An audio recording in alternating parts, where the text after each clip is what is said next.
ये पहला लेक्चर जो हम लोगों ने लिया था, मतलब हमने लिया था, आप लोगों ने तो देखा था। तो उसमें हम लोगों ने मतलब हमने क्वेश्चन नंबर 1 से 2 तक करा दिए थे।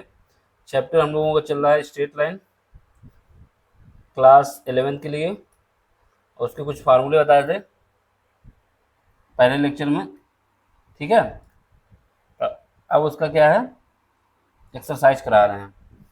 एक्सरसाइज 10.1 है पुरानी बुक के हिसाब से, और 9.1 है नई बुक के हिसाब से। क्वेश्चन हमने जो है 1 से 2 तक करा दिए थे, और कुछ इंट्रोडक्शन दिया था उसको भी। अब हमको क्वेश्चन नंबर 3 करना है। चैप्टर कौन सा है, चैप्टर 11 है, सॉरी 9 है नई बुक के हिसाब से, क्लास 11 के लिए चैप्टर हमारा स्ट्रेट लाइन है। चलो क्वेश्चन नंबर 3 करते हैं। इसमें कह रहा है कि find the distance between P and Q. पहली कंडीशन दी गई है जब P Q is parallel to y axis, y axis के पैरेलल हैं। ठीक है, दूसरी कंडीशन दी गई है कि P Q is parallel to x axis. देखो हमारे पास एक्सेस तो ये होती है, ये एक्स एक्सिस है, ये एक्स डैश है, ये वाई है, ये वाई डैश है। अगर आपसे बोल रहा है कि कोई भी लाइन एक्स एक्सिस के पैरेलल है या वाई एक्सिस के पैरेलल है, पहली कंडीशन अगर कोई लाइन हमारी एक्स एक्सिस के पैरेलल है तो इसका मतलब ये क्या होगा, ये लाइन इसके ऐसे जाएगी। ठीक है, ये हमारी जो लाइन है ये एक्स एक्सिस के पैरेलल है। ठीक है, अगर आपसे बोलता है कि लाइन हमारी वाई एक्सिस के पैरेलल है, तो इसके लिए हमारे पास जो डायग्राम बनेगा वो ऐसे बनेगा। ये जो लाइन है ये वाई एक्सिस के पैरेलल है। ठीक है, ये बात याद होना चाहिए। तो ये पैरेलल का मतलब होता है दोनों सेम डायरेक्शन में जाएं, तो ये वाई एक्सिस के पैरेलल हो गई और ये एक्स एक्सिस के। तो यहाँ पे ये कॉन्सेप्ट नहीं लगना इसमें। ठीक है, चलो फिर करें, सोल्यूशन करते हैं। इसने बोला है कि आपको पॉइंट तो दे दिए गए हैं पी और क्यू। पहली कंडीशन के हिसाब से आपको डिस्टेंस का फार्मूला हमने आपको बताया था। डिस्टेंस का फार्मूला जो होता है, डिस्टेंस बिटवीन 2 पॉइंट, ये जो फार्मूला बताया था हमने वो बताया था x2 माइनस x1 का whole square plus y2 minus y1 का होल स्क्वायर। देखो यहाँ पे x1 माइनस x2 भी कर सकते हैं, y1 माइनस y2 भी कर सकते हैं।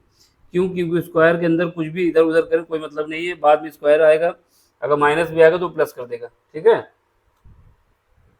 ये फार्मूला है। अब आपकी पहली कंडीशन ये कह रहा है कि जो लाइन है वो आपकी वाई एक्सिस के पैरेलल है। वाई एक्सिस के पैरेलल का मतलब जो हरी वाली लाइन दिख रही है, वाई एक्सिस के पैरेलल में क्या होगा, एक्स और x1 और x2 बराबर होगा। क्यों बराबर होगा, क्योंकि जो भी पॉइंट हमारे आएंगे ये x1 और x2 ये यहीं पे लाई करेंगे, दोनों पॉइंट बराबर होंगे। समझ गए ना, क्यों, क्योंकि y की वैल्यू तो ऊपर नीचे चेंज होगी लेकिन x की वैल्यू कांस्टेंट रहेगी, बस यही पॉइंट पे x की वैल्यू रहेगी। ठीक है, तो कहीं पर भी जाएंगे, यहाँ पर बजाएंगे अगर पॉइंट पे यहाँ पर रहेंगे तब भी हमारी x की वैल्यू सेम रहेगी, 2 रहेगी, ये x1 रहेगी, जो भी हो। यहाँ पे यहाँ जाएंगे तब भी x की वैल्यू सेम रहेगी, यहाँ जाएंगे तब भी x की वैल्यू सेम रहेगी, नीचे आएंगे तब भी एक्स की वैल्यू सेम रहेगी। मतलब वाई एक्सिस पे एक्स की वैल्यू आपकी सेम रहेगी, कांस्टेंट रहेगी। अगर ओरिजिन पे पहुंच जाएंगे तो एक्स की वैल्यू 0 हो जाएगी। ठीक है, एट लिख दो, at y axis x is constant, x is constant. Constant ना कहें, यहाँ पे कहें सेम तो ज़्यादा सही रहेगा, क्योंकि कांस्टेंट में तो फिर वो हो जाएगा ना कि कोई फिक्स वैल्यू है। फिक्स वैल्यू तो रहेगी लेकिन जितनी भी वैल्यू रहेंगी at y axis x1 is equal to x2। अब x1 की कुछ भी वैल्यू रखो, x की वैल्यू वो आपकी सब कांस्टेंट रहेगी। क्यों कांस्टेंट रहेगी, क्योंकि हमने बताया कि जब कोई लाइन y एक्सिस के पैरेलल होती है, इसका मतलब ये ऐसी लाइन होगी। कलर चेंज कर दें, यानी लाइन ऐसे जाएगी ये, ये जो वैल्यू है यहाँ पे x की वैल्यू सेम हो जाएगी, यहाँ पर भी x की वैल्यू सेम है, यहाँ पर भी सेम है, यहाँ पर भी, केवल y का चेंजमेंट होगा। इस वजह से जो x होगा वो कांस्टेंट हो जाएगा और सेम वैल्यू रहेगा, x1 बराबर x2, लिखने को कांस्टेंट भी लिख सकते हो। तो बस आपको डिस्टेंस निकालनी है, डिस्टेंस d की d is equal to under root में जाओ और ये x1 x2 बराबर कर दोगे तो ये क्या हो जाएगा, x1 x2 बराबर हो जाएगा तो 0 आ जाएगा प्लस, क्योंकि यहाँ रखोगे x1 x2 माइनस x1 दोनों बराबर, 0 नहीं आ जाएगा। ठीक है, यहाँ पे y2 माइनस y1 का होल स्क्वायर, जब होल स्क्वायर हटाओगे तो डिस्टेंस का आपको फार्मूला हो जाएगा mod of y2 minus y one. Mod of y2 minus y one क्यों लिया गया, क्योंकि डिस्टेंस कभी निगेटिव नहीं ली जाएगी, अगर निगेटिव भी आता है तो डिस्टेंस हमेशा पॉजिटिव रहती है। ठीक है, दूरी ऐसा सुना है कभी कि माइनस का 4 किलोमीटर चल के आए हैं, ऐसा नहीं होता। तो डिस्टेंस कभी निगेटिव नहीं होती, distance can not be negative, या फिर कह सकते हैं डिस्टेंस नेवर निगेटिव।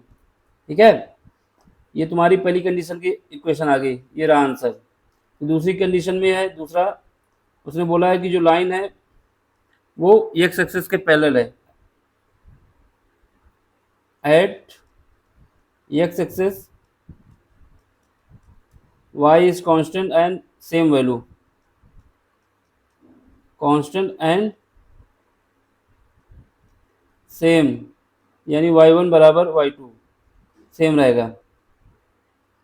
इसका मतलब क्या होगा, distance d is equal to under root, जो फार्मूला मेरे पास था वही रखो, x2 minus x1 whole square, यहाँ पे क्या होगा y1 y2 बराबर हो जाएगा, तो ये 0 का स्क्वायर, यहाँ से डिस्टेंस निकल आएगी d is equal to mod of x2 minus x1।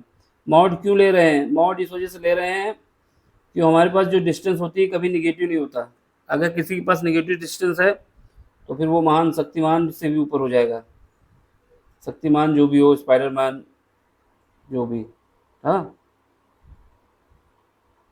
Iron man से भी ऊपर हो जाएगा, वो फिर कोई मैन नहीं रहेगा, कोई और ही रहेगा। तो डिस्टेंस निगेटिव नहीं होती, या तो पॉजिटिव होगी या फिर 0 होगी, नहीं चलोगे तो 0 होगी, लेकिन ये नहीं होगा कि माइनस चले जाए।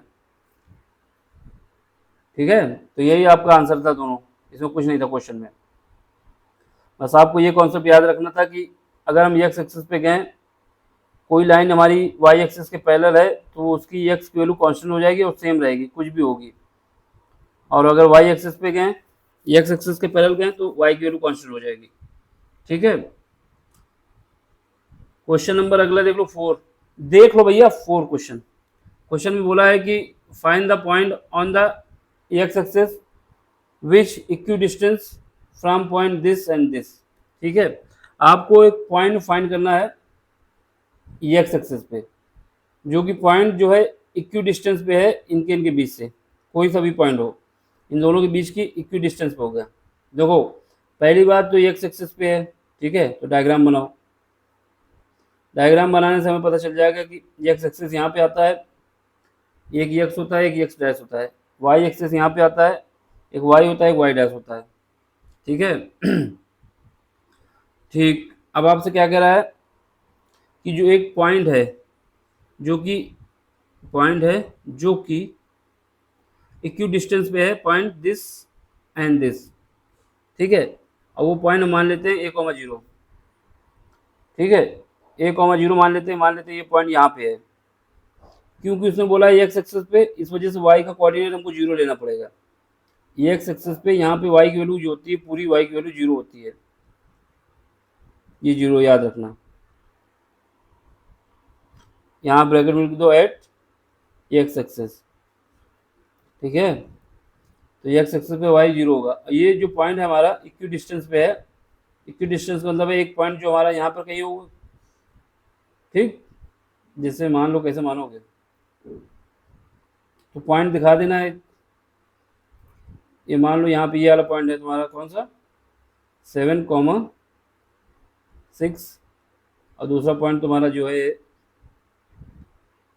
3,4। ठीक है, ऐसे पॉइंट है ये दो, इनसे इक्वी डिस्टेंस पे है, यानी ये भी डिस्टेंस बराबर है इसकी, ये भी डिस्टेंस बराबर है। ठीक है, ये डिस्टेंस बराबर है, ये डिस्टेंस बराबर है, तो बस इक्वी डिस्टेंस का फार्मूला लगा दो। डिस्टेंस का फार्मूला हमारे पास क्या होता है, d is equal to under root के अंदर जाओगे यहाँ पे लगाओगे x2 माइनस x1 का whole square plus y2 minus y1 का होल स्क्वायर बराबर हो जाएगा किसके, डिस्टेंस का फार्मूला लगाओगे यहाँ पे, इसको मान लो x1 x2 x1 y1 और ये इसको मान लो x2 y2। ये पॉइंट हमने आपको दिखा दिए, यहाँ पे ऐसे पॉइंट है, पोजीशन सही से दिखाना, ठीक है। तो अब चलो लगा दो यहाँ पे d इज इक्वल टू, जो भी d निकल के आएगी वो लगाओ, d इज इक्वल टू, यहाँ पे x2 कितना है, x2 मेरे पास 3 है, इस पॉइंट को लेना है पहले, एट पॉइंट, पहला पॉइंट हमने जो कंसीडर किया है वो a,0 एंड 3,4, इस पे लगाएंगे तो कितना आएगा, x2 की वैल्यू हमारे पास कितना है 3 है, और x1 की वैल्यू a है क्या, होल स्क्वायर, प्लस y2 की वैल्यू हमारे पास 4 है, माइनस y2 की वैल्यू 0 है। ये डिस्टेंस बराबर होगी किसके होगी, अभी लगाता हूँ मैं, यहाँ पे 3 माइनस a का होल स्क्वायर प्लस 16, और दूसरे पॉइंट डिस्टेंस बिटवीन पॉइंट लिख दो, डिस्टेंस एट पॉइंट, कौन से पॉइंट है हमारे पास, a,0 एंड 7,6, ये भी d होगी, बस बराबर करो, ये इक्वेशन नंबर 1 कर दो, इसकी वैल्यू निकालो, d is equal to, under root के अंदर जाओ, यहाँ पे क्या करोगे 7 माइनस a का होल स्क्वायर प्लस 6 माइनस 0 का होल स्क्वायर, ठीक है। ये इक्वेशन नंबर 2 हो गई, दोनों इक्वेशन को बराबर कर दो, क्यों, क्योंकि इसने बोला है कि डिस्टेंस दोनों से सेम है, तो डिस्टेंस सेम होगी तो बराबर कर दोगे, तो हमारे पास फ्रॉम अकॉर्डिंग टू क्वेश्चन लिख दो, अकॉर्डिंग टू क्वेश्चन, क्वेश्चन ने बोला है जो वो करो, इसने बोला है कि दोनों डिस्टेंस बराबर हैं, तो इसलिए इक्वेशन 1 बराबर इक्वेशन 2, जब बराबर करोगे तो यहाँ पे हमारे पास आ जाएगा अंडर रूट 3 माइनस a का होल स्क्वायर प्लस 16 बराबर आ जाएगा अंडर रूट 7 माइनस a का होल स्क्वायर प्लस 36, दोनों ओर स्क्वायर लोगे, वर्गमूल ले लोगे तो हट जाएगा वर्गमूल, वर्गमूल हट जाएगा तो यहाँ पे बचेगा, लिख दो squaring both side, squaring both side, ठीक है। तो स्क्वायर करोगे तो ये बन जाएगा तुम्हारे पास 3 माइनस a का होल स्क्वायर, ये a है, plus 16 is equal to 7 minus a का होल स्क्वायर प्लस 36। अब देखो यहाँ पे स्क्वायर खोलो, यहाँ पे 9 आ जाएगा, प्लस a स्क्वायर आ जाएगा, माइनस का 6a आ जाएगा, जब a square plus b square का फार्मूला लगाएंगे। ये फार्मूला मोदी जी का नहीं है, मोदी जी का था a प्लस बी का होल स्क्वायर, ये हम लोगों का फार्मूला है मैथ वालों का।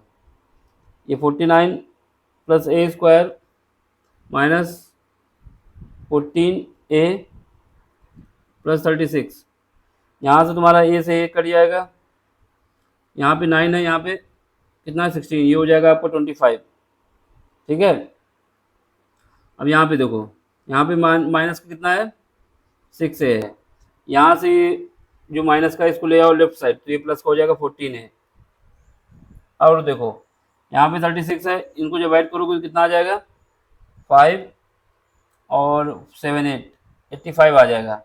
अब ये 25 को इस तरफ भेज दो और यहाँ से 10 बचा लो, क्योंकि यहाँ पे 8 बचेगा, सॉरी 6 जाएगा 14 से, तो 8 बचेगा। ये 25 इधर जाएगा तो माइनस कर देगा इसको, तो कितना बचेगा 85 माइनस 25, तो ये बचेगा आपके पास जाके 60, ये ए है।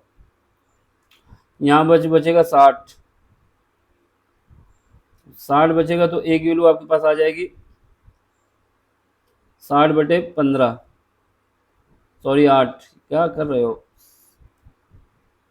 ए इज इक्वल टू आ जाएगा 60 डिवाइड बाई 8, डिवाइड करो, जब डिवाइड करोगे तो किससे कटेगा 4 से, 15 डिवाइड बाई 2, यहाँ से आ जाएगा 15/2, यही आपका आंसर है।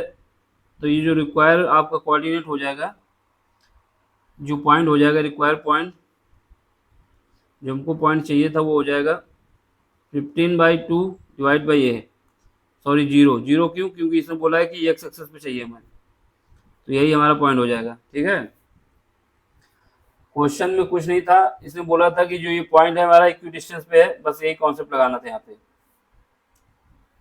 ठीक, तो ये फार्मूला थोड़ा डायग्राम बना के ढंग से ही बना है, एक हिसाब से ये पॉइंट मान लेते हैं यहाँ पे। अगर कुछ और दिखाना चाहते हो तो कलर अलग अलग कर देना, कलर अलग करने का टाइम नहीं रहेगा वहाँ पे, तो ये दिखा दोगे कि एक पॉइंट ये है, एक पॉइंट ये है, ऊपर नीचे दिखाना थोड़ा, क्योंकि 3.4 नीचे होगा, ये ज़्यादा होगा, ज़्यादा है तो मैं बना ही देता हूँ सही से, ये तो कहोगे अरे सर यहाँ पे तो आपने धर दिया है सही। ये आपको दिखाना होगा कि ये जो पॉइंट है, दो कोऑर्डिनेट की समझ तो है ही, हम लोगों को क्वेश्चन कर रहे हैं। ये मान लो ये 7 है तुम्हारा, दूसरा पॉइंट क्या था, 6 था, ये मान लो 6 है, तो इन दोनों का जहाँ मिलन होगा वो तुम्हारा हो जाएगा क्या, ये मिलन यहाँ पे करा दो, सीधा कराना मिलन, तिरछा ना कराना। लो नीचे भी वाली गायब हो गई,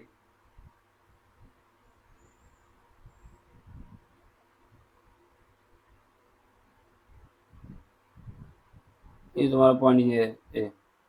ठीक है, तो यहाँ पे क्या आएगा, सीधा बनाना, तिरछा ना बनाना, 7,6। यहाँ पे क्या है, ये मान लो 3 है, अब इसको मानने के लिए ये देखना होगा, जैसे हमने निकाला है 15/2, 15/2 का मतलब है 7.2, 7.2 मेरा कहाँ पे आएगा, कहीं 7.2 इसको क्रॉस कर जाएगा, तो ये पॉइंट तुम्हारा बहुत दूर निकल जाएगा। तो डायग्राम बनाने के लिए सही से बना ही दो, तो ये सब जज करके ही डायग्राम बनाना, बाकी या फिर लिख देना नीचे। तो यहाँ से हम इसको पूरा रफ करके बनाते हैं फिर से। ठीक है, इसमें ये बना देना कि हमने अब ए की वैल्यू जो निकाली कितनी निकली, 7.5 निकली ना, 15.2 निकली है, तो ये तुम्हारा 15.2 है, यहाँ पे ए लिखो अभी फिलहाल के लिए बाई 0। ठीक है, और जो 7 आएगा आपका वो करीब यहाँ पे आ जाएगा। ठीक, और ये ऊपर जाओगे तो ये डायग्राम बनाने में फिर फंस जाओगे ना, क्योंकि ये बनना चाहिए ऐसे कुछ, इसको ना बनाओ, सीधा आप फार्मूला लगाओ, क्योंकि बनाने को तो बना देते हैं, कोई दिक्कत नहीं, बना दो इसमें। ये हम ये मान लेंगे कितना है, 7.6। ठीक है, ये कितना था, 3.4। ठीक, अब ड्रॉ कर दो, यहाँ से इसकी डिस्टेंस जो भी आएगी, ये और ये जो डिस्टेंस है दोनों बराबर हैं, यही बताना चाहता है, ये डिस्टेंस बराबर है ये। ठीक, बस ये लगाना है फार्मूला आपको, तो बना दिया हमने। देखो अगला क्वेश्चन देख लो, क्वेश्चन नंबर 8 में कह रहा है कि क्वेश्चन नंबर 8 कह रहा है कि find the slope of a line which passes through the origin. ठीक है, ओरिजिन से पास कर रही है, and mid point of a line segment joining the point this. आपको स्लोप निकालनी है इसकी सबसे पहले, उसमें कंडीशन ये बता दी गई है कि find the slope of a line, एक लाइन जो है वो आपकी ओरिजिन से पास हो रही है। ठीक है, उसकी आपको स्लोप निकालनी है, कितनी स्लोप होगी, और विच पासेस थ्रू द ओरिजिन। ठीक है, and the mid point of the line segment joining the this point, मतलब उसका जो मिड पॉइंट है वो इसको ज्वाइन करता है, तो आपको स्लोप फाइंड करनी है। ठीक, तो स्लोप का सीधा फार्मूला एक तो होता है, उसका यूज कर लें, और दूसरा मिड पॉइंट का लगा दें।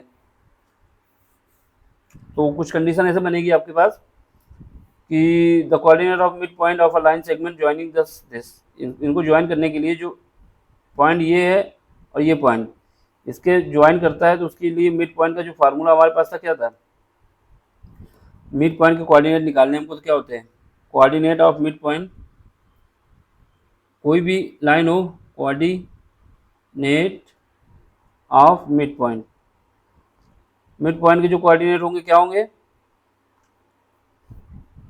वो होंगे मेरे, सुनो क्या होंगे, उसके लिए जो फार्मूला होता है हमारे पास x1 plus x2 divide by 2। ठीक है, y1 plus y2 divide by 2, ये होता है फार्मूला। अब आपको इसके कोऑर्डिनेट बताने हैं, क्या बताने हैं, कोऑर्डिनेट।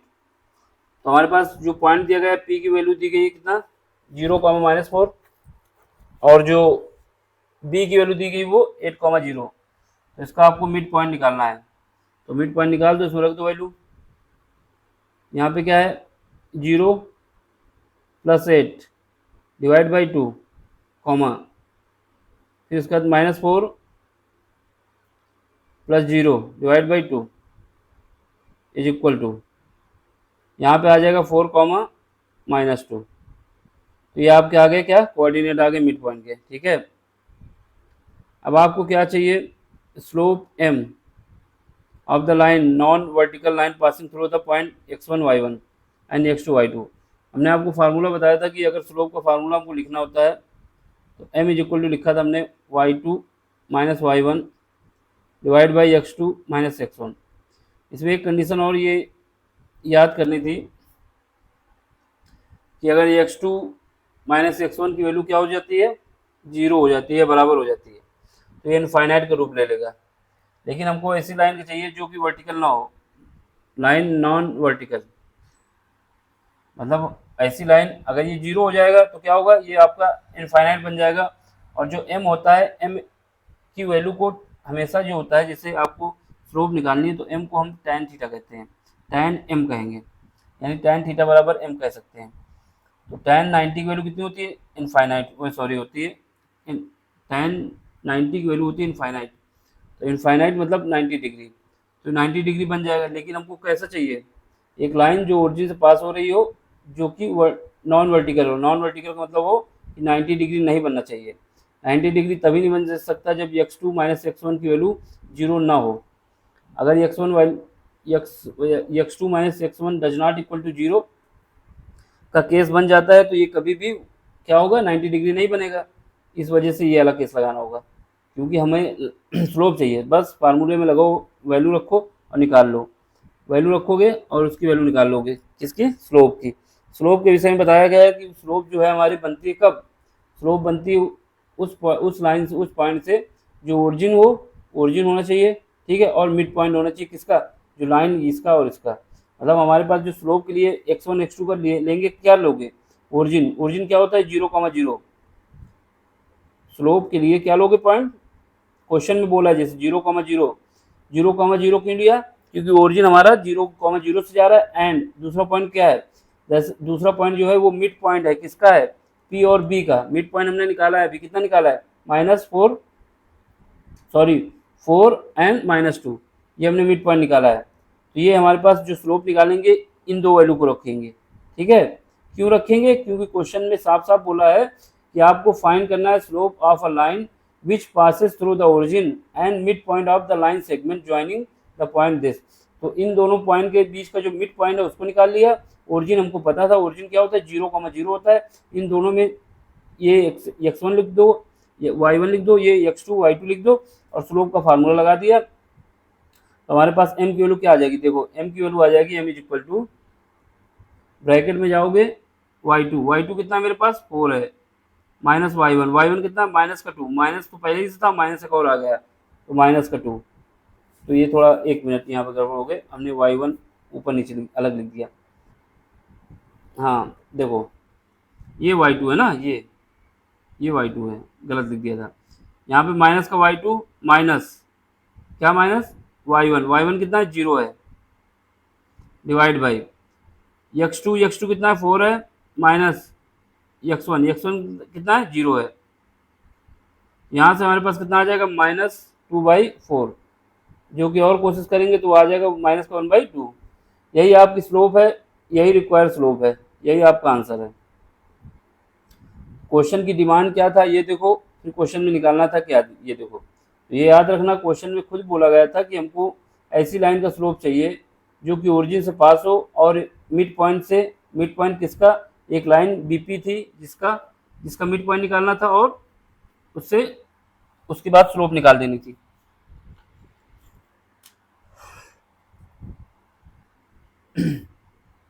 अगला क्वेश्चन देखो, क्वेश्चन ये देख लो क्या कह रहा है। आपसे कह रहा है कि विदाउट का मतलब इसको नहीं, विदाउट यूजिंग पाइथागोरस आपको पाइथागोरस थ्योरम को यूज नहीं करना है, ठीक है। So that the point this, ये जो पॉइंट हमारे पास 4,4 3,5 and -1 are the vertices of a right angle triangle. समझ गए। पहली बात तो आपको पाइथागोरस से बताने में आसानी रहेगी, तो इस वजह से उसने बोल दिया कि आपको पाइथागोरस थ्योरम का यूज नहीं करना है। समस्या में नहीं डाला उसने, बल्कि आपको बताया है कि डिस्टेंस फार्मूला लगाओ, स्लोप फार्मूला लगाओ, कुछ भी लगाओ, लेकिन आपको पाइथागोरस थ्योरम का यूज नहीं करना है। और आपको ये बताना है कि जो पॉइंट हमारे पास 4,4 3,5 -1,1 ये जो है वर्टिसेस हैं किसके, राइट एंगल ट्रायंगल के। तो वो राइट एंगल ट्रायंगल की अगर वर्टिसेस है, क्या है, शीर्ष हैं, वर्टिसेस हैं, तो क्या होगा, इसके लिए ये होना चाहिए कि कोई भी स्लोप निकालें, कोई भी दो स्लोप का मल्टीप्लाई करें, यानी जैसे पहले 2 पॉइंट का लेकर स्लोप निकाल लें, फिर दूसरे 2 पॉइंट का स्लोप निकाल लें, फिर तीसरे का भी निकाल लें। तो अगर इनकी स्लोप जो आती है क्या आती है, अगर इनकी स्लोप जो आती है वो क्या आती है, दो स्लोप को मल्टीप्लाई -1 आ जाता है, तो ये मेरा क्या होगा 90 डिग्री। इसमें कंडीशन ये याद रखना, अगर जैसे हमारे पास 2 लाइन दी गई हैं, पहले तो ये याद रखना, इफ, ये हमको याद होना चाहिए, हमें ये याद होना चाहिए कि वी नो डैट, अगर 2 लाइन आपको दी गई है किसी ट्रायंगल में जिनकी स्लोप जो है m1 है, we know that if slopes of 2 line, एक की है m1 एंड दूसरे की है m2, ठीक है, 2 लाइन की स्लोप जो है m1 m2 है, तो आपको क्या करना है, अगर ये स्लोप इन स्लोप के बीच का एंगल कितना बन रहा है, यानी 2 लाइन दी गई है m1 m2 और इनके बीच का आपको एंगल पूछ रहा है कितना बन रहा है, तो उसके लिए फार्मूला होता है m इज इक्वल टू क्या होगा, m1 प्लस m2, नीचे जाओगे m1 m2 -1, ये सारी वैल्यू मॉड के अंदर आएगी,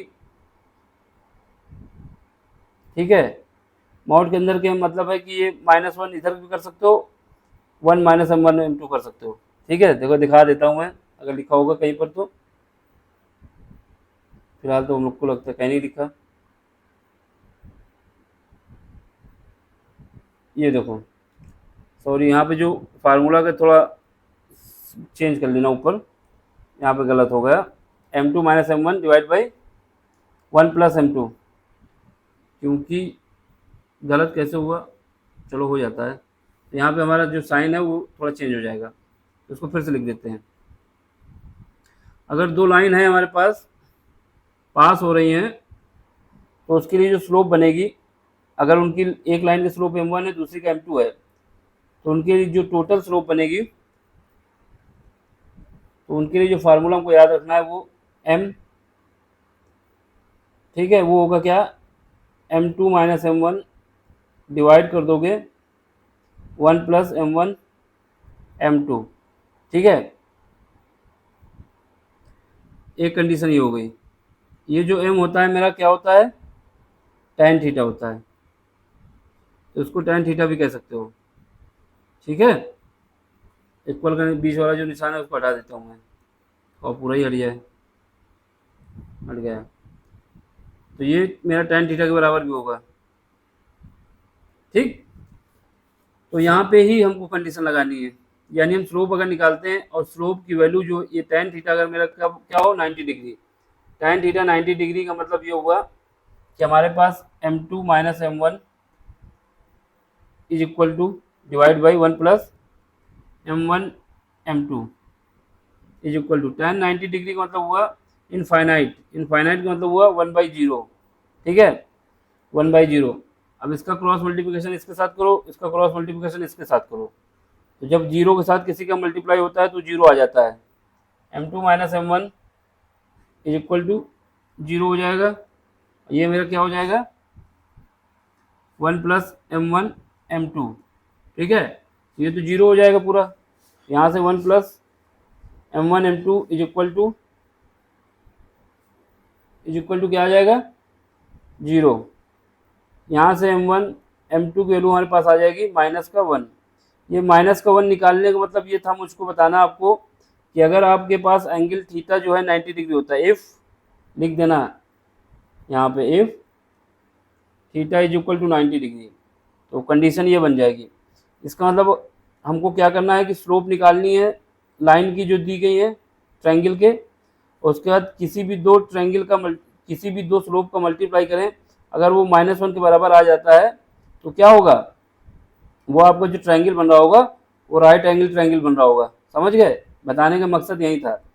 दूसरी कंडीशन ये है कि ये पहली कंडीशन हो गई। दूसरी कंडीशन ये है कि if theta is equal to 0, अगर थीटा 0 हो जाता है तो tan थीटा की वैल्यू कितनी हो जाएगी, tan थीटा की वैल्यू 0 हो जाएगी। जब 0 हो जाएगी तो हमारे पास क्या है, m2 minus m1 divide by 1 plus m1 m2 is equal to आ जाएगा 0। यहाँ से हमारे पास आ जाएगा m2 minus m1 is equal to 0, क्योंकि ये क्रॉस मल्टीप्लिकेशन इसके साथ होगा 0 हो जाएगा। तो यहाँ से हमारे पास वैल्यू आ जाएगी m2 minus m1, m2 is equal to m1। m2 is equal to m1 का मतलब हुआ कि अगर थीटा हमारे पास 0 आता है, थीटा हमारे पास 0 आता है तो वहाँ पे जो लाइन हमारे हैं उनकी स्लोप जो होगी वो क्या होगी, जितनी भी लाइन बनाएंगे थीटा अगर 0 होगा तो किन्हीं भी दो लाइन का स्लोप जो होगा वो बराबर होगा। बराबर होने का सेंस ये है कि दोनों लाइन जो है एक दूसरे के पैरेलल हैं। ठीक है, परपेंडिकुलर का सेंस हुआ कि दोनों लाइन एक दूसरे के परपेंडिकुलर हैं। तो ये बात आपको याद रखनी है। ये दो कंडीशन है, ये फार्मूला है। अब आपसे जो कह रहा है क्वेश्चन वो करो। समझ गए, हमारे पास ये याद होना चाहिए कि अगर दो लाइन है जिनकी स्लोप m1 m2 है, if the slope of two line m1 m2, तो उनके बीच का जो एंगल निकालेंगे दो लाइन के बीच का, tan theta is equal to m2 minus m1 divide by 1 plus m1 m2। ठीक है, ठीक। तो इससे हमारे पास ये निकल आएगा कि tan theta is equal to, m को tan थीटा कहा जाता है, स्लोप को tan थीटा कहा जाता है। ठीक है, और ये हमेशा पॉजिटिव एक्स एक्सिस से ली जाती है और ये एंटी क्लॉकवाइज मेजर की जाती है। एंटी क्लॉकवाइज मेजर करने का मतलब ये है कि अगर हमारे पास एक्सिस है, एक लाइन जो पास हो रही है जो इससे एंगल बना रही है, मान लो ओरिजिन से पास हो रही है, तो ये ऐसे घूम के लेंगे एंगल, ये ऐसे जाके जहाँ एरो बना हुआ है ऐसे घूमेंगे ये। ठीक है, तो ये बताना चाहता है tan थीटा। ये दो कंडीशन याद होनी चाहिए, पहला पैरेलल की, दूसरा परपेंडिकुलर की। अब आपके पास जो क्वेश्चन है उसको करो। क्वेश्चन में बोला है कि आपको पाइथागोरस थ्योरम को यूज नहीं करना है। ठीक है, नहीं करूंगा। शो करना है कि ये पॉइंट 4,4, 3,5 और -1,1 are the vertices of right angle triangle. तो आपको कुछ नहीं करना है, पहले इसको ए मान लो, इसको बी मान लो, इसको सी मान लो।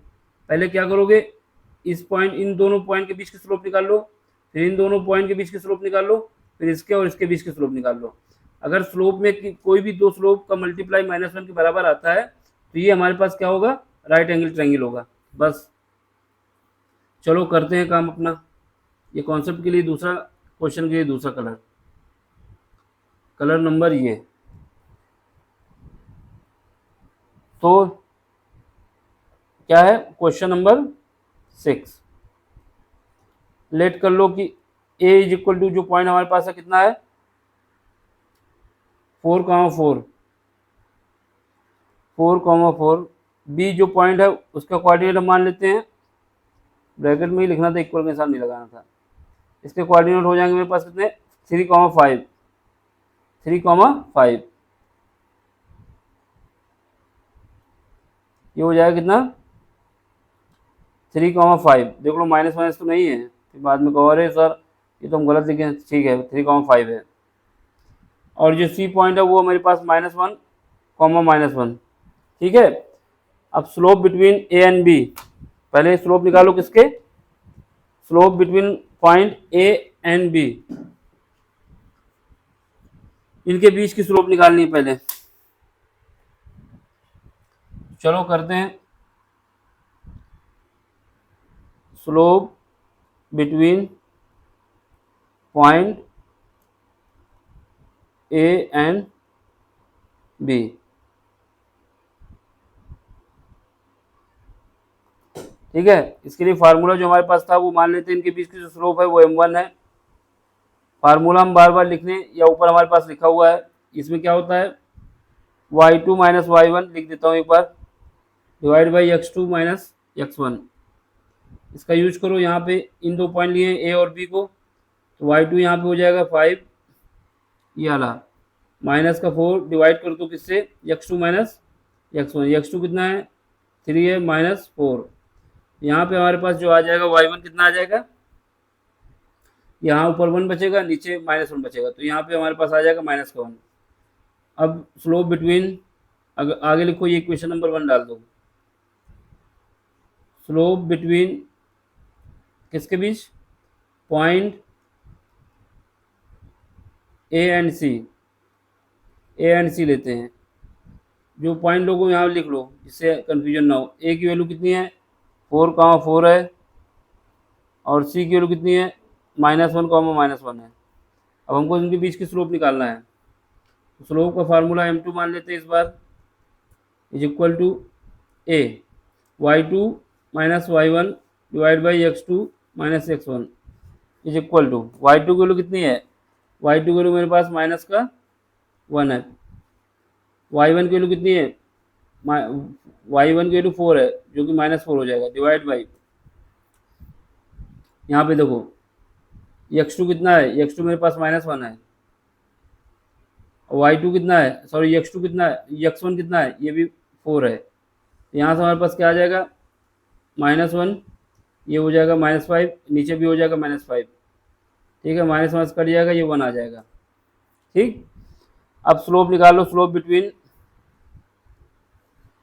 Between point B and C के बीच स्लोप निकाल लो, जिसमें क्या है बी की वैल्यू कितनी है, बी का पॉइंट जो है 3,5 है और सी का कितना पॉइंट है -1, है। इनके बीच की स्लोप निकाल लोगे तो इसको मान लेते हैं m3 है, m3 is equal to, bracket में जाओगे y2 माइनस y1, ये फार्मूला बार बार लिखना है, का मतलब ये है कि आपको याद हो जाए, बाकी हमें कुछ मिलना नहीं, मिलना बहुत कुछ है अगर आप लोग सब्सक्राइब करेंगे शेयर करेंगे तो, नहीं तो बाकी कुछ नहीं मिलना। सपोर्ट के बिना तो कुछ नहीं होता, करते रहो बढ़ते रहो, हमको भी बढ़ाओ। चलो यहाँ से y2 कितना है मेरे पास -1 है, ये y1 कितना है 5 है, ये y1 है ना, डिवाइड करो, यहाँ पे क्या आएगा x2 कितना है -1 है और x1 कितना है -3 है, इसको सॉल्व करोगे तो हमारे पास आ जाएगा -6 -4, इसको सॉल्व करके आओगे तो 3/2 आ जाएगा m3। हमने बोला कि अगर राइट एंगल ट्रायंगल बनता है तो इनकी किसी भी दो स्लोप का मल्टीप्लाई -1 होना चाहिए। तो इक्वेशन नंबर 3 कर लो इसको, ये इक्वेशन नंबर 1 थी, सेकंड थी, तो from equation first and second लिखो, from equation first and second m1 m2 का मल्टीप्लाई क्या आ रहा है, m1 की वैल्यू कितनी आई थी -1 आई थी, m2 की वैल्यू कितनी आई थी 1 आई थी, दोनों का मल्टीप्लाई करो -1 आएगी। यही मेरे पास कंडीशन है किसकी, परपेंडिकुलर की, m1 m2 अगर स्लोप में -1 आ गया, this is the condition of perpendicular. इसका मतलब क्या हुआ, इसका मतलब ये हुआ कि जो हमारे पास लाइन m1 की कौन सी थी, m1 की लाइन थी हमारे पास AB और m2 की लाइन क्या थी CA या AC, तो line AC and AB are perpendicular to each other, then इसलिए the lines AB and CA are perpendicular to each other, यही हमको प्रूव करना था, ईच अदर, कि अगर हमको कौन सा पाइथागोरस थ्योरम नहीं याद तो हम कैसे बता सकते हैं कि ये जो हमारे पास स्लोप है, अरे जो एंगल है वो राइट एंगल ट्रायंगल है कि नहीं। पाइथागोरस का यूज भी नहीं हुआ और हमने बता दिया, हाँ ये बात तो सही कह रहे हो आप, ये जो पॉइंट हमारे पास है 4 4 3 5 -1 ये हमारे पास राइट एंगल के वर्टिसेस हैं। अब इसका डायग्राम बनाना है तो बना दो, जगह तो है नहीं, जब भी कोशिश कर लोगे तो डायग्राम बन जाएगा। डायग्राम हम यहाँ बना देते हैं। डायग्राम बना देना आखिरी में सेहत के लिए भी अच्छा होता है और एग्जामिनर के लिए भी अच्छा होता है। बाकी समय नहीं बचता तो नहीं बनाओगे तब भी एग्जामिनर के लिए सही है वो। तो हम बता देंगे यहाँ पे ए बी और ए सी। तो ए बी ए सी कौन से पॉइंट हैं जो एक दूसरे के परपेंडिकुलर ए बी और सी ए। तो यहाँ पे बताओ, यहाँ पे बना दो ए, यहाँ पे बना दो, ये ट्रायंगल बना दो पूरा, यहाँ पे बना दो बी, यहाँ पे बना दो सी। यहाँ से सी ए और ए बी, ये एंगल हो जाएगा 90 डिग्री। ठीक है, पॉइंट बी सिलेक्ट करना बहुत जरूरी है। अगर आप ये यहाँ पे क्या करते, ए यहाँ बनाते, सी यहाँ बना देते तो भी फंस जाते ना, क्योंकि ये तो आता नहीं। तो ये दोनों एक दूसरे के परपेंडिकुलर है, ए बी और सी ए। ठीक, डिस्टेंस नहीं निकालना है, स्लोप निकालनी। ये स्लोप जो आ गई, दो स्लोप का मल्टीप्लाई आ गया मेरे पास। अब आपसे क्वेश्चन कह रहा है अगला कि आपको find the slope of a line which make an angle of 30 degree with positive direction of y axis, measure anti clockwise. ठीक है, अब आपसे ये कह रहा है कि एक लाइन है, कोई भी लाइन है, ठीक, ये लाइन जो है हमारी कहाँ से, ओरिजिन से बोला है कहीं, find the slope of a line which make 30 degree with positive y axis measure anti clockwise. ठीक, मान लो ये है, हमको इसको ओरिजिन से पास करा देते हैं, बोला नहीं इसे कुछ, तो आपको ये दिया हुआ है, ये पॉजिटिव एंटी क्लॉकवाइज, ये तो क्लॉकवाइज होगा मेरे पास, इसने बोला एंटी क्लॉकवाइज लेना है, एंटी क्लॉकवाइज लेना है, इसका मतलब लाइन हमारी यहाँ पर कहीं होगी। देखो अगर हम यहाँ पर लाइन मानते हैं तो ये क्या है, ये डायरेक्शन हमारी क्या है, पॉजिटिव वाई एक्सिस तो ये है, और ये जो मूवमेंट हो रहा है ये क्या है, घड़ी की डायरेक्शन है ना ये, तो इसका मतलब क्या है, लाइन हमारी यहाँ पे होगी।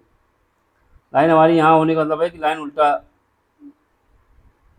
लाइन का जो मूवमेंट होगा वो ऐसे होगा। ठीक है, यानी ये लाइन हमको मेजर करना है कैसे, एंटी क्लॉकवाइज, तो यहाँ पे आ जाएगी ये लाइन, तो ये पॉजिटिव एक्सिस, यानी ये लाइन ऐसे जा रही है। अब सुनो, जब हमारे पास जो फार्मूला यूज करते हैं tan थीटा वाला एंगल निकालने के लिए, तो हमेशा ये पॉजिटिव एक्स एक्सिस की डायरेक्शन से लेते हैं, ये एक्स एक्सिस से।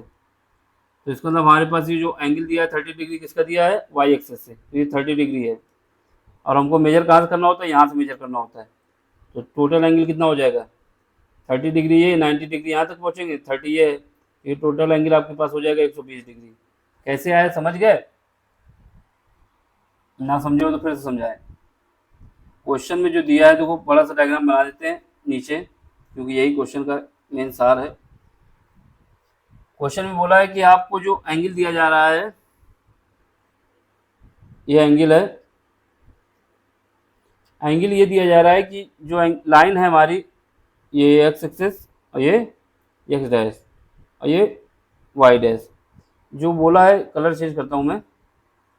क्वेश्चन ने बोला है कि आपकी लाइन जो है वो 30 डिग्री का बना रही है वाई एक्सिस से, वाई एक्सिस से, ठीक है, और 30 डिग्री का बना रही है, और डायरेक्शन भी उसने बता दिया है कि ये डायरेक्शन जो है एंटी क्लॉकवाइज है।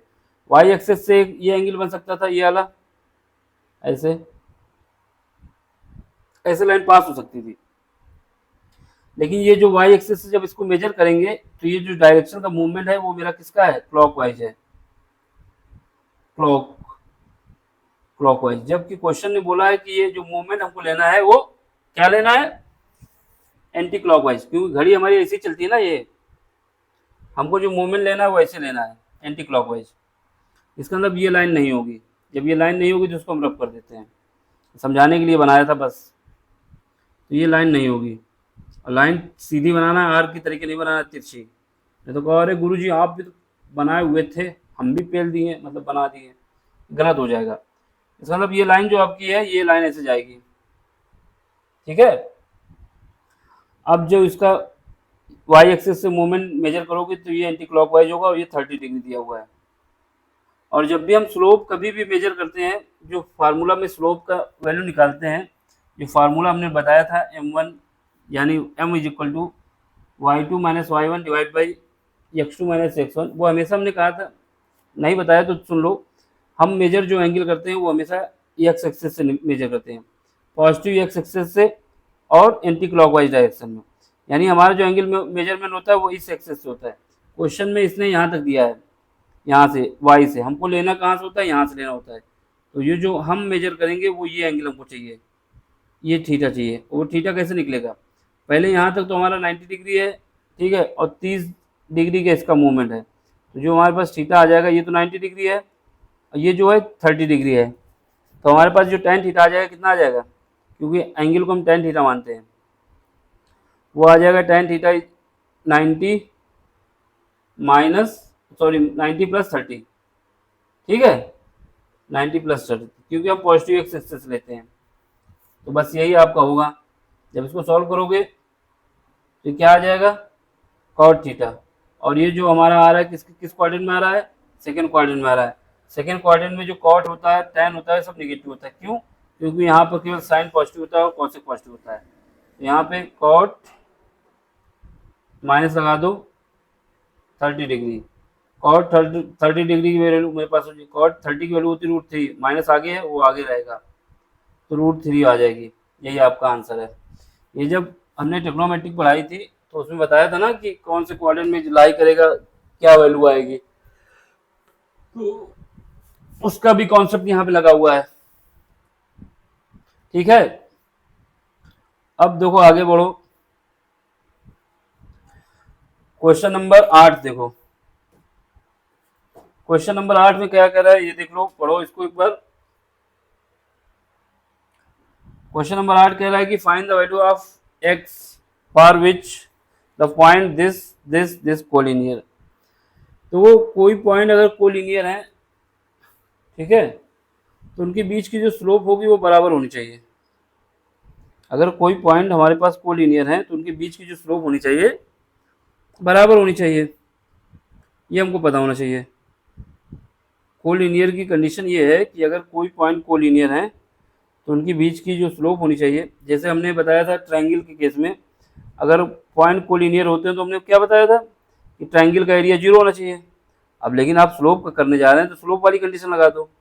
तो इसमें क्या लगाओगे, अगर दो पॉइंट कोलिनियर हैं तो उनके बीच की जो स्लोप होगी वो क्या होगी, वो 0 होगी, सॉरी बराबर होगी। बस यही कॉन्सेप्ट लगाओ, वैल्यू निकाल लो किन्हीं भी दो पॉइंट के बीच। हमको निकालना किसका है, एक्स का। देखो ट्रायंगल के केस में हमने बताया था कि अगर कोलिनियर पॉइंट है तो उनका एरिया 0 होना चाहिए, है ना। तो वैसे ही स्लोप के केस में अगर दो पॉइंट कोलिनियर है तो उनकी जो स्लोप है वो बराबर होनी चाहिए, ठीक है। स्लोप बराबर क्यों होगी, स्लोप बराबर इस वजह से होगी कि एक पॉइंट हमारा यहाँ पे है, मान लो ये कौन सा है, ए मान लो, ये क्या है, ये बी मान लो, ये क्या है, ये सी मान लो। अब इसके कोऑर्डिनेट कितने हैं मेरे पास, x-1, इसका कोऑर्डिनेट कितना है 2,1, इसका कोऑर्डिनेट कितना है 4,5, ठीक है। अब इनके बीच की चाहे स्लोप निकालो, चाहे इनके बीच की निकालो, चाहे इन दोनों के बीच की निकालो, ये स्लोप तो सबकी सेम रहेगी ना, क्योंकि एक ही लाइन में है। तो बस ये कॉन्सेप्ट लगाना है हमको। तो हमें कोई भी दो पॉइंट ले लो, पहले ये दो पॉइंट ले लो और फिर लास्ट के ये दो पॉइंट ले लो, बस हमें एक्स की निकालना है। तो स्लोप बराबर कर देते हैं, तो स्लोप बराबर होगी, ये लाइन लिख दिया कि ए बी की स्लोप और बी सी की स्लोप बराबर होगी। तो ए बी की स्लोप क्या होगी, ये इसके लिए जो पॉइंट हमारे पास ये वाई होता है ना, m is equal to, slope बराबर होती है, एम क्या होता है वाई कितना है, वाई टू कितना है 1 है, और वाई टू के बाद माइनस वाई 2 माइनस वाई होता है ना स्लोप। स्लोप का formula m is equal to हमारे पास क्या होता है y2 minus y divide by x2 minus x1। इसका यूज कर रहे हैं यहाँ पे हम, तो इसका ही यूज कर रहे हैं हम, तो इसको ब्रैकेट में लिख दो। और सबके लिए स्लोप बराबर होगी। स्लोप बराबर क्यों होगी, क्योंकि ये लाइन जो पॉइंट हमारे कोलिनियर हैं, कोलिनियर पॉइंट की स्लोप बराबर होती है, क्योंकि एक ही लाइन पर लाई कर रहे हैं तो स्लोप क्या आएगा, जो उसकी है वो उसकी है। चलो इसमें करो, y2 कितना है इन दो पॉइंट के बीच के, देखो ये आ जाएगा 1, यहाँ y1 कितना है -1, ये -1 डिवाइड बाई फिर कितना है x2 कितना है 2 है माइनस x, क्योंकि ये x है। ऊपर जाओ, यानी इन दोनों का लो। यहाँ से y2 कितना है 5 है, y1 कितना है 1 है, x2 कितना है 4 है, x2 कितना है 4 है और x1 2 है। इन दोनों को बराबर कर बस निकाल लेना। ये माइनस प्लस कर देगा, ऊपर बचेगा 2, डिवाइड हो जाएगा 2 माइनस x से, इज इक्वल टू यहाँ पे 4, यहाँ पे 2, काटोगे कितना आ जाएगा 2 आ जाएगा, इज इक्वल टू ये 2 से ये 2 कट जाएगा, यहाँ से हमारे पास आ जाएगा 2 minus x is equal to 1। यहाँ से x को लो हमारे पास आ जाएगी 1, इसके सिवा कुछ था ही नहीं इसमें। ये हमारे पास आ गई रिक्वायर वैल्यू ऑफ x 1। ठीक है, क्वेश्चन नंबर कौन सा है? क्वेश्चन नंबर हमारे पास आ गया 9। इसमें कह रहा है कि without using the distance formula, distance formula use नहीं करना है आपको। So that the point this are the vertices of a parallelogram. तो इसमें भी बस, क्योंकि ये सारा कॉन्सेप्ट हमारा चल रहा है स्लोप पे, तो स्लोप वाला फार्मूला लगाओ। अगर सबकी स्लोप किन्हीं दो की बराबर आती है तो परपेंडिकुलर की कंडीशन आ जाएगी। मतलब अगर दो का मल्टीप्लाई करते हो स्लोप का, अगर वो बराबर आ जाते हैं या फिर -1 के बराबर आ जाता है तो वो मेरे परपेंडिकुलर होंगे वो दोनों लाइन। फिर उसके बाद जब दोनों लाइन बराबर होंगी, सबकी स्लोप निकालोगे तो उसका मेजरमेंट करो। चलो, इसमें क्या है, स्लोप को मेजरमेंट करना है, डिस्टेंस फार्मूला नहीं लगाना। इस पॉइंट को हम यहाँ पे दिखा देंगे, ये पॉइंट बने हमारे। अब हमें क्या करना है, इनकी स्लोप निकालनी है, इनकी स्लोप निकालनी है। अगर AD और BC की स्लोप बराबर आती है और DC और AB की स्लोप बराबर आती है तो ये इसके पैरेलल होगा, ये इसके पैरेलल होगा। और ये फिर ये लाइन जो, यानी हमारे पास अगर AD की स्लोप और BC की स्लोप बराबर आती है तो ये दोनों लाइन पैरेलल होंगी। दूसरा, DC की स्लोप और AB की स्लोप बराबर आती है तो ये दोनों आपस में पैरेलल होंगी। ठीक है, यही सब कंडीशन लगानी है हमको, स्लोप लगाना है। ठीक, और जब पैरेलल होंगी तो हम बता देंगे कि ये पैरेललोग्राम कौन सा है।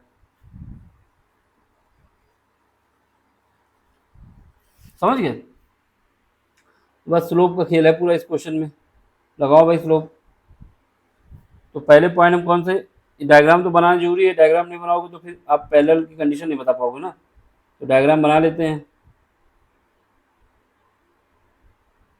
और सीक्वेंस का फॉलो करेंगे। ए अगर यहाँ लिखा है तो B यहाँ लिखो, C यहाँ लिखो और D यहाँ लिखो, या फिर ABCD, जिस सीक्वेंस में जो पॉइंट है उसको वैसे लिखना होगा। -2 -1, यहाँ पे 4, 0, यहाँ पे 3, 3, यहाँ पे ना कि नहीं, यहाँ पे कह रहा हूँ मैं। ठीक है, अब हमको क्या करना है, AD की स्लोप चेक करनी है और BC की स्लोप पहले चेक करनी है, फिर उसके बाद AB की स्लोप चेक करनी है। ठीक है, फिर उसके बाद DC की स्लोप चेक करनी है। इन दोनों की स्लोप बराबर आती है तो ये दोनों एक दूसरे के पैरेलल होंगे, ये दोनों की स्लोप बराबर आती है तो ये एक दूसरे के पैरेलल होंगे। ठीक, तो बस लगाओ फार्मूला, काम करो। तो जब फार्मूला लगाओगे तो सबसे पहले AB की निकालोगे तो ये क्या आएगी 1/6। ठीक, किसी की भी निकालो, CD की निकाल लोगे, ये जैसे AB निकाला ऊपर से CD निकाल लिया तो ये भी 1/6 आई। दोनों की स्लोप बराबर आई, ये दोनों एक दूसरे के पैरेलल होंगे। ठीक है, तो ये वाली कंडीशन सेटिस्फाई होगी, AB और CD। ये AB हमारे पास क्या है, AB ये है और CD ये है, इन दोनों की स्लोप बराबर है तो इसका मतलब ये एक दूसरे के पैरेलल होंगी। पैरेलल की कंडीशन बताई थी ना, एंगल 0 हो जाता है। अब इसके बाद BC की स्लोप निकाल ली, ये -3 आई, और AD की स्लोप निकाल ली, ये -3 आई। इसका मतलब स्लोप BC और AD जो है एक दूसरे के पैरेलल हैं। अब इसका मतलब क्या हो गया, ये दो साइड आपके एक दूसरे के पैरेलल हो गई। अब आपके पास क्या हो गया, ये जो हमारा डायग्राम है, thus the pair of opposite side of a equilateral of a parallel sorry एक minute, thus the pair of opposite side are quadrilateral लिखा हुआ है, quadrilateral are parallel, so we can say that ABCD is parallelogram। ठीक है, hence the given vertices A B C D are the vertices of parallelogram। समझ गए? समझे कि नहीं? क्योंकि हमारे पास ये निकल आया कि जो हमारे पास जब हमने स्लोप निकाली तो हमको ये पता चल गया कि ए बी की जो स्लोप है वो सी डी की स्लोप के बराबर है, और जो ए डी की स्लोप है वो बी सी की स्लोप के बराबर है। इसका मतलब ए बी जो है वो सी डी के पैरेलल है। पैरेलल का मतलब है दोनों एक ही डायरेक्शन में एक इक्वल डिस्टेंस पे हैं, और जो बी सी है वो ए डी के बराबर पैरेलल है। तो इसका मतलब क्या हुआ, ये पैरेललोग्राम हो गया तुम्हारा। यही आप सब कह रहा था कि आपको पैरेललोग्राम शो करना है, लेकिन डिस्टेंस फार्मूला का यूज नहीं करना है, तो हमने यूज नहीं किया, वो बता दिया स्लोप की सहायता से, स्लोप की सहायता से बता दिया। अब आगे बढ़ो, क्वेश्चन नंबर अगला देखो। क्वेश्चन नंबर हमारा कौन सा है, 10। देखो इसमें क्या कह रहा है।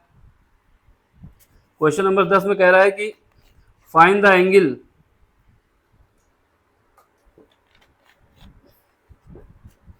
find the angle between the x axis and the line joining the point this। अब आपको एंगल फाइंड करना है। जो पहला फार्मूला हमने लगाया था, जो पहला क्वेश्चन लगवाया था, 5वां क्वेश्चन शायद था, तो इस बार क्या है कि एक्स एक्सिस है, उसमें था वाई एक्सिस। तो एक्स एक्सिस पे वाई की वैल्यू कितनी होती है, 0 होती है, शायद उसमें भी वही था। तो और उसके बाद और क्या होता है, एक्स एक्सिस पे वाई की वैल्यू 0 होगी, और इनका जो इसमें क्या, find the angle between the line x axis and the line joining the point this. इनको ज्वाइन करने वाली लाइन को भी निकालना है ना। तो बस फार्मूला लगा दो, तो हमारे पास स्लोप का फार्मूला जो पता है हमको लगाओगे, m is equal to y two minus y one divide by x two minus x one. ठीक है, इसमें ये 0 नहीं होना चाहिए। क्यों नहीं होना चाहिए, क्योंकि परपेंडिकुलर होना चाहिए। यहाँ से आप एक स्लोप निकाल लेंगे, ठीक है, तो यहाँ से निकल के आपके पास आ जाएगी क्या, ये निकल के आ जाएगी -1। ठीक है, अब आपसे कह रहा है कि the angle of inclination of a line joining the point this and this, ये क्या है, -1 है। -1 का मतलब हो गया थीटा 90 प्लस 45, क्योंकि tan थीटा कहाँ पे निगेटिव होता है, क्वाड्रेंट में भी जाना पड़ेगा आपको। tan थीटा हमारे पास इस क्वाड्रेंट में यानी सेकंड क्वाड्रेंट में निगेटिव होता है, क्योंकि यहाँ पे सारे पॉजिटिव होते हैं।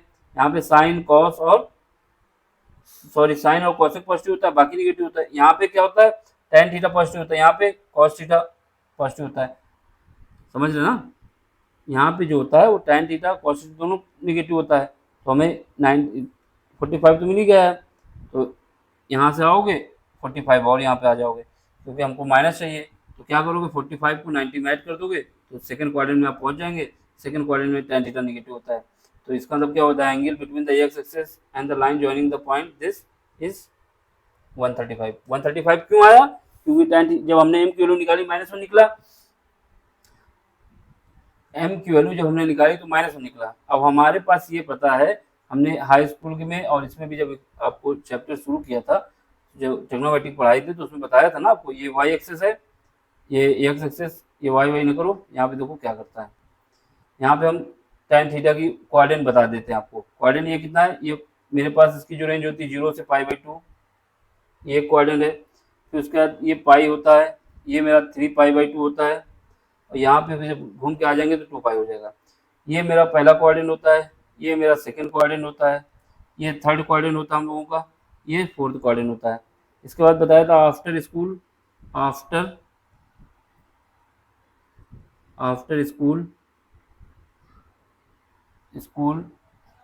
To college,